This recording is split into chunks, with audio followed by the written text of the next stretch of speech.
Hello, ladies and gentlemen, and welcome to our first ever try at the COASTER-net road trip rundown. I am Danny Miller from Binghamton, New York, alongside Andy Remarkchek from Chicago, Illinois. Andy, we're going to try something new, as we often do here on the COASTER-net YouTube channel.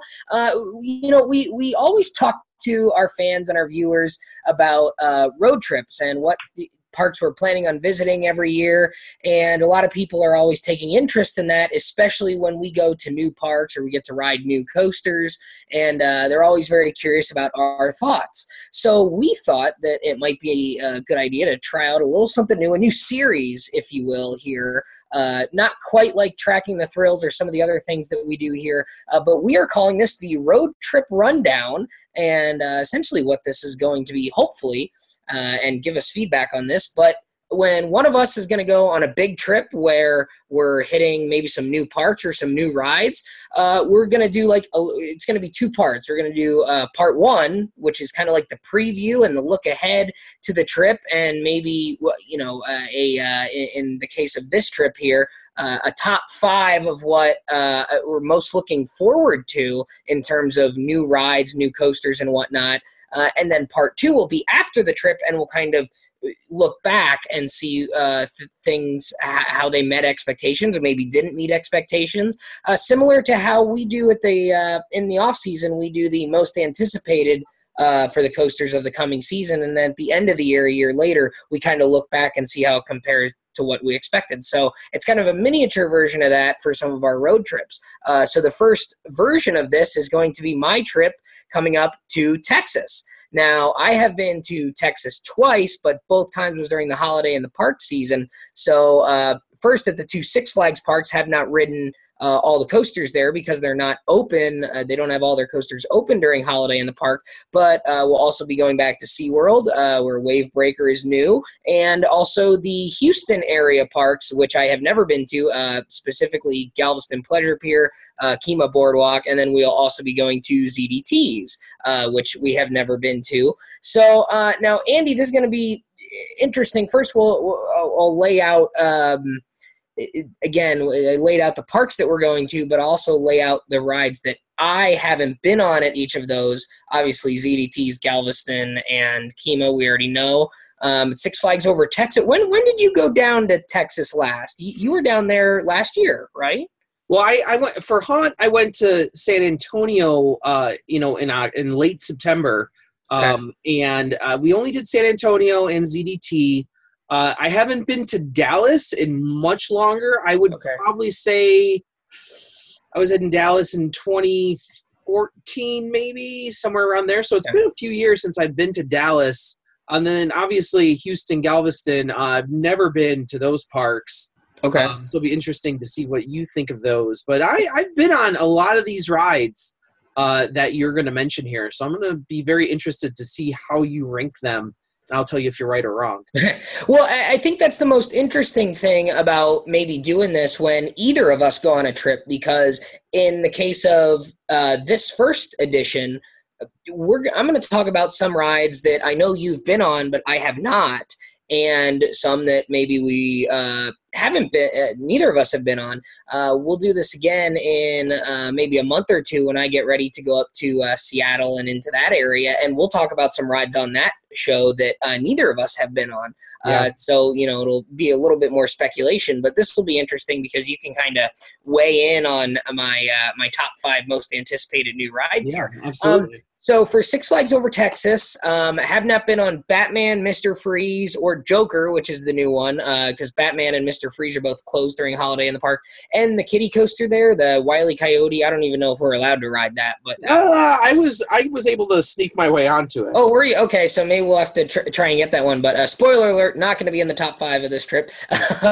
And then, obviously, the Iron Shark at Galveston Pleasure Pier, Boardwalk Bullet at Kemah Boardwalk, which I'm hoping is open because I know that thing tends to be up and down for maintenance sometimes, retracking and whatnot. But I would think, Memorial Day weekend, they would have their signature ride open, hopefully.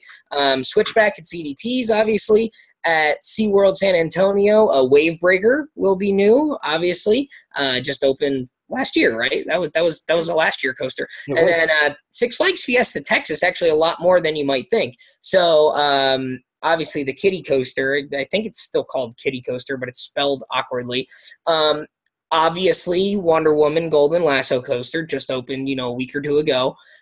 Batman the Ride, their S&S 4D Free Fly. And a surprise to some people, I have not been on Superman Krypton Coaster because that is also closed during the holiday and the park season. So that will hopefully be a brand new coaster for myself. All the other ones not mentioned, I've been on at some point before. I think the two highlights there for me, definitely riding the two RMCs again, especially having, now that I have Twisted Timbers closer to home, Wicked Cyclone closer to home, having ridden, Lightning Rod and Steel Vengeance all this year actually already. I actually looked at my plan for this season, and if all goes well and there's no mechanical difficulties, I will ride every RMC, Iron Horse, Iron Horse, Topper Track, and the two single rails in the United States this year at some point.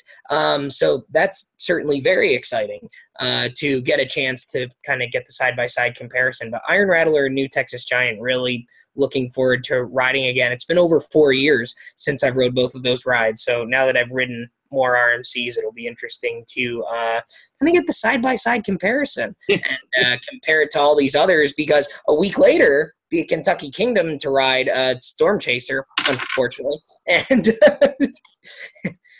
and we'll get to talk about how much better the two Texas ones are than Storm Chaser. Well, hopefully. So there you have it.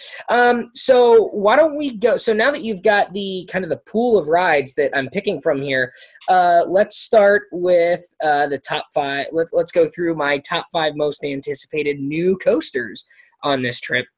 And for me, number 5 is going to be Switchback. And Switchback, I know, is one that you were not too impressed by. I've heard some good things. I've heard some not so good things. I've heard pros and cons here. I know a lot of people were very, very excited about Switchback when it opened, and most people seem to enjoy it, but I get the impression that it's not top 10, top 15, top 20 material even. It's going to be a fun ride, I'm sure, but it's not higher than I think it's number 5 because of its uniqueness, and it'll be kind of cool, but I think that's about it. I have tempered expectations. It's a cool thing that ZDT went ahead and did this. Because it's not a park that you would think that would put in because it's a fairly big roller coaster. It's not. Yeah. It's by no sense to me is it's small. It's a big investment for a park like this. I think it's a cool concept. I think it's a fun ride. However, when it first opened, a number of people who were experienced riders started putting this in their top 10 out of hundreds of wood coasters, and I don't know. It seems ridiculous to me, to be completely honest. Yeah. It's just not that coaster. Is it a fun ride? Is it something you're going to have a good time going out and doing? Absolutely, yes. Is it a top 10 wood coaster? If this is in your top 10, there's something seriously wrong with your top 10. Yeah, and I think that's why, even though like Batman and Mr. Freeze in particular at Six Flags Over Texas, those might be two rides that are better than Switchback, maybe. Yeah. I don't know. But, I've ridden clones of those two rides. So Switchback, it makes it at number 5 here because it is unique. It's going to be something brand new. Kind of a new experience. So like I said, I've got tempered expectations for Switchback here, not expecting a ton out of it, but expecting a fun ride, if nothing else. Moving on to number 4 now, I've actually got Wavebreaker at number 4. And this is you're really blazing up your list here, right? Yeah, now. I know, right? Well, woo, man. Well, the top 3 I'm expecting to be quite good, and I thought about putting Iron Shark on this list, but the problem with Iron Shark is I kind of know what it is, and it's like, all right, it's small Eurofighter, great, and about 2 hours down the road at Darien Lake, they're putting in a clone of Iron Shark, which hopefully get to ride before too long, so it's like, I'm not excited for Iron Shark. Wavebreaker, again, much like Switchback, heard good things, heard bad things, heard pros and cons. Generally, I think it's kind of the same thing. It's going to be a fun ride. going to be something that I'll enjoy, maybe ride a couple times if the line's not long. But at the end of the day, I don't think this is anything to get super, super excited about. Well, you can watch our POV, our POV. We have all that great stuff that we filmed at SeaWorld back in September. Going into this one, I didn't know what to expect out of it. It is an Intamin, but it's also got that moto coaster feel to it with that first launch. Yeah. In the just the one launch, right? Just the one launch. No, is it two launch? Or does it have the running? I don't even know. I've stayed away from the POVs. I haven't. I don't remember it. It's that forgettable. Yeah. Anyway, you got the weird. I was getting to. You got the weird. Jet ski with very weird restraints, because you almost feel as if you should mount it like a moto coaster, like where you're sitting on like the horse at Pony Express or at Steeplechase. Yeah. You actually sit on the thing like a motorcycle. This one, you're sitting in it in a chair, and the restraints very strange. And then they have you like almost like leaning forward. It's a very strange restraint system. I thought it was counterproductive to what they were trying to do with it. Anyway, it's a ride that's fun, but it's a family ride is how I would classify it. It's something like Fire Chaser Express at Dollywood. Something like that. Okay. A little faster. All right. Well, that's fair. And you know what? If this were to be on the same level of like a Fire Chaser Express, I'd probably be satisfied with that. I think I'd be. I think I'd be happy with that. If that's your criteria, you will be happy with it. All right. Well, that's if you're good coming news. In thinking it's going to be Maverick, you're going to be very sad. Oh no! Absolutely not. If you're even coming in thinking it's going to be Cheetah Hunt, you're going to be very sad. Okay, well, not looking for quite that much of a ride out of it. So we'll see how it goes. All right, let's get into the top three here, and this is where we start to get into some better coasters. And this is one, like I said, I think people might be surprised that I haven't ridden this, but number 3, Superman Krypton coaster. And this is one that a lot of people say, hey, this is the best floorless. It's got some really unique drops down the side of the wall there. It's in a real nice location. People say it's pretty smooth. Most B&Ms are. It has a lot of different elements, some good inversions. So I'm really, really looking forward to this one. This is one that I was upset that was not open during Holiday in the Park, and has been one that I've been looking forward to riding for quite some time. I'm a little surprised this isn't your number one, because it is a roller coaster that's in my top 50, which makes it a pretty good roller coaster. I did not get the chance to ride it back in September. The lines were just god-awful at Fiesta for Haunt, as they usually are at every Six Flags park during Fright Fest. So it was a ride that I had ridden before multiple times, and I said, you know what, we're just going to skip over it. We had other things to do, like Haunts, which was the reason we were there. Right. So I skipped over it, but it's still a really great roller coaster. And now that they did the repaint job on it, it looks fantastic. So they did repaint it. Okay, good, because the pictures I've seen of it looks quite faded. So that's good news. Yeah. So I believe they repainted. I don't know if they repainted the whole thing, but at least most of it for the opening of Wonder Woman I've seen, unless they were Photoshopped images. Who the hell knows anymore? Oh, okay. Well, yeah, right. It's hard to tell what's real on the internet nowadays. Okay. Yeah, so this is one, again, really, really looking forward to this one because it's one, kind of unanimously people say is pretty good and one of the best of the breed. It's the best. I think it's the best floorless coaster, hands down. I don't think of a better, like Dominator, Rougarou, Kraken are usually the floorless coasters people talk about. I think this one is the best. Medusa, Discovery Kingdom is up there for me too. I think those 4 or 5 I think are kind of the ones that that people talk about a little bit more. But most of those people say that this one's better than all those. So certainly looking forward to that. All right, so you're probably a little bit curious as about what the top 2 are then. I'm just guessing there's stupid wood coaster somewhere would be my guess. Well, number 2, I'm going to go with Wonder Woman Golden Lasso coaster. Oh, well, that makes sense, yeah.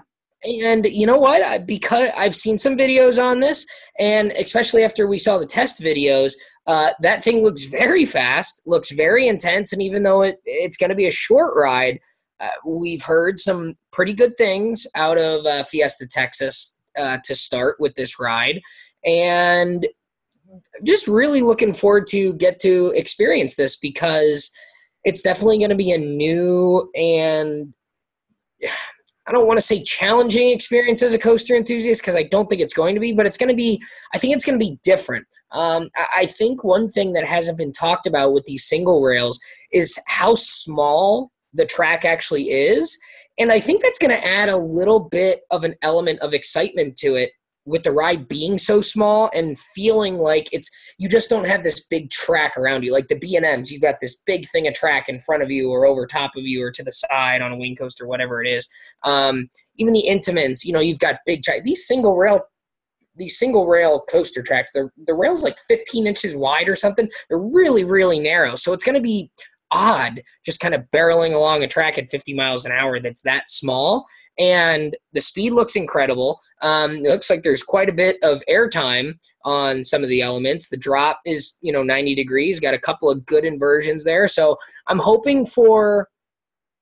think at this point, I'm hoping for something that's better than the B&M dive coasters because we've made that going to be hard to do. Well, we've made that comparison about this kind of looks like those because you've got the vertical drop, you've got a couple inversions, you've got some turns and whatnot, you've got about the same number of elements, it's just kind of in a smaller package.